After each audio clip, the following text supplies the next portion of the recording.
Hi students, இன்னைக்கு நம்ம பார்க்க போகிறது what are intercalary meristems, how do they differ from other meristems. Okay, இதோட ஆன்சர் தான் நம்ம இன்னைக்கு பார்க்க போகிறோம்.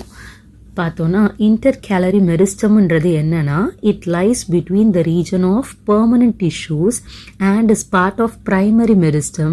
It is found either at the base of leaf, example pinus, or at the base of internodes, example grasses. Okay, முதல்ல intercalary meristemனா என்னன்னு தெரிஞ்சுக்கணும். அதுக்கு முன்னாடி meristemனா என்னன்னு தெரிஞ்சுக்கோங்க.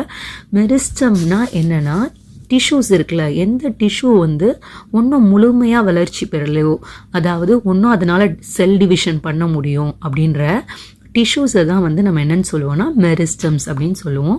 இந்த மெரிஸ்டம்ன்றது என்ன அப்படின்றது இங்கே கொடுத்துருக்காங்க பாருங்கள். Meristose, which means divisible or having cell division activity. Meristematic tissues are group of immature cells that are capable of undergoing cell division. அதாவது ஒரு டிஷ்யூனால அந்த டிஷ்யூவில் இருக்க செல்ஸால் இன்னும் அதனால் செல் டிவிஷன் பண்ண முடியும், அந்த கெப்பாசிட்டி இருக்குன்றது பட்சத்தில் அதை நம்ம மெரிஸ்டம்ஸ்னு சொல்லுவோம்.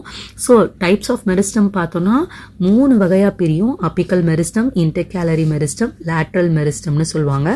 அப்பிக்கல்னா முனையில் இருக்கிறது, அதாவது அப்பிசிஸ், அதாவது ஸ்டார்டிங் பாயிண்டில் இருக்கிறது அப்பிக்கல் மெரிஸ்டம்னு சொல்லுவாங்க. இன்டர்கேலரி மெரிஸ்டம்ன்றது லீஃபோட கீழே இல்லைனா இன்டர்நோட்ஸோட பேஸில் இருக்கக்கூடியது. இங்கே பாருங்கள் என்ன சொல்லியிருக்காங்க.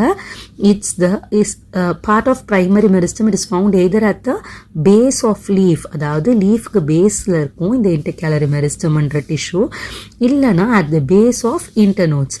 இன்டர்நோட்ஸ்னால் என்னென்னா இப்போ ரெண்டு லீஃபுக்கும் நடுவில் இருக்கிற இந்த கேப்பில் இருக்கிறத இது இன்டர்நோட்ஸ்ன்னு சொல்லுவோம்.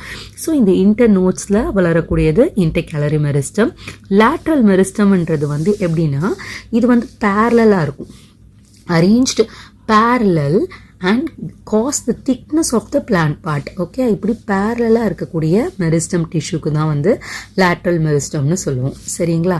So it's a easy question and understand பண்ணி படிங்க. Thank you guys.